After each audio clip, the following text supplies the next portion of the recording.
मोदी सरकार के खिलाफ रायपुर के गांधी मैदान में कांग्रेस का प्रदर्शन किया है। इस दौरान सभा को संबोधित करते हुए मुख्यमंत्री भूपेश बघेल ने कहा कि इस वक्त देश के हालातों से सभी लोग वाकिफ हैं।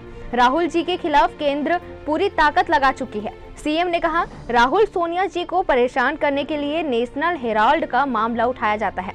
उन्हें लगातार पेशी पर बुलाया जा रहा है। केंद्र सरकार विपक्ष को दबाने का प्रयास कर रही है, लेकिन हम अंग्रेजों से नहीं डर रहे तो इनसे क्या डरेंगे। भूपेश ने कहा, लोकसभा को अब सत्ता पक्ष के लोग नहीं चलाने दे रहे हैं। राहुल गांधी ने सिर्फ 3-4 सवाल सरकार से पूछा था, लेकिन उससे भी केंद्र की मोदी सरकार घबरा गई है। राहुल गांधी को घेरने और परेशान करने की कोशिश लगातार की जा रही है। जनता पार्टी और केंद्र सरकार बेहद डरी हुई है और उसके डर का कारण आप सब जानते हैं कि राहुल जी की जिस प्रकार से पदयात्रा हुई, सफलतम पदयात्रा, ऐतिहासिक पदयात्रा, और उसके बाद जो हिंडनबर्ग का जो रिपोर्ट आया है और उसमें अडानी की संपत्ति आधे से भी कम रह गई है, इससे बेहद घबराए हुए हैं। सुनने में तो आया है कि दूसरा कोई रिपोर्ट और जारी करने वाला है और इस कारण से राहुल जी ने जो लोकसभा में 4 सवाल पूछे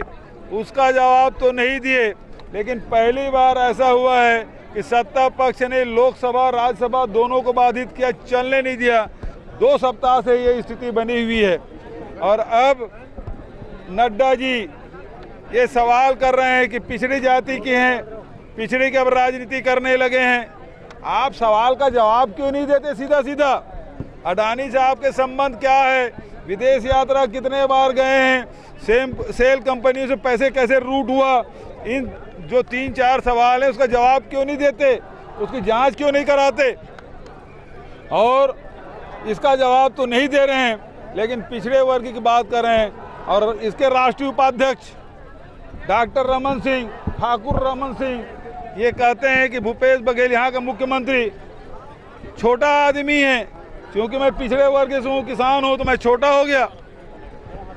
भानु प्रताप के उपचुनाव में उन्होंने पता नहीं चूहा, बिल्ली, कुत्ता किस किस विशेषण से विभूषित किया था मुझे। तो ये पिछड़े जाति के बारे में भारतीय जनता पार्टी के राष्ट्रीय उपाध्यक्ष के बयान जो है इस प्रकार से, यही भारतीय जनता पार्टी के विचार हैं कि पिछड़े जातियों के बारे में इनके विचार क्या है स्पष्ट हो जाता है। तो ये इधर उधर दाएं बाएं करने के बजाय तो सीधा सीधा बताए। अडानी के बारे में जो सवाल राहुल जी ने जो पूछा है उसका जवाब आना चाहिए। यहाँ तो विनोद तिवारी जो किराए मकान में रहते हैं उसके घर में ईडी भेज देते हैं। एक किसान हमारे गिरीश देवांगन, उसके यहाँ ईडी भेज दिए, विधायकों के यहाँ भेज दिए। अब एक बात बताइए, इतना बड़ा कांड हुआ, पूरे राष्ट्रीय क्या वैश्विक रूप से इसका प्रभाव पड़ा है व्यापार जगत में, उद्योग जगत में, और इसकी चर्चा पूरी दुनिया में है। उसकी जांच कब कराएंगे प्रधानमंत्री जी? ये तो बताएं कि अडानी के मामले में सेबी से जांच कब कराएंगे, उसके खिलाफ कब ईडी भेजेंगे, वहाँ क्यों कार्रवाई नहीं हो रही है?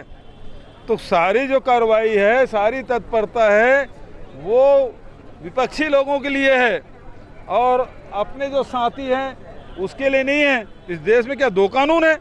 लगातार जो भारत के कानून मंत्री हैं रिजिजू जी, वो बयान दे रहे हैं सुप्रीम कोर्ट में, जजों को ये कह रहे हैं कि कोर्ट है वो विपक्षी की भूमिका ना निभाए।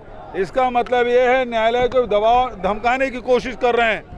तो ये जो दबाव है, और राहुल जी यही बात कर रहे हैं, लगातार जितने भी हमारे संवैधानिक संस्थाएं हैं उसको दबाने की कोशिश, उसे नियंत्रित करने की कोशिश लगातार की जा रही है, जिसका विरोध राहुल जी और कांग्रेस पार्टी कर रही है। धन्यवाद साहब। लड़ाई लड़ेंगे।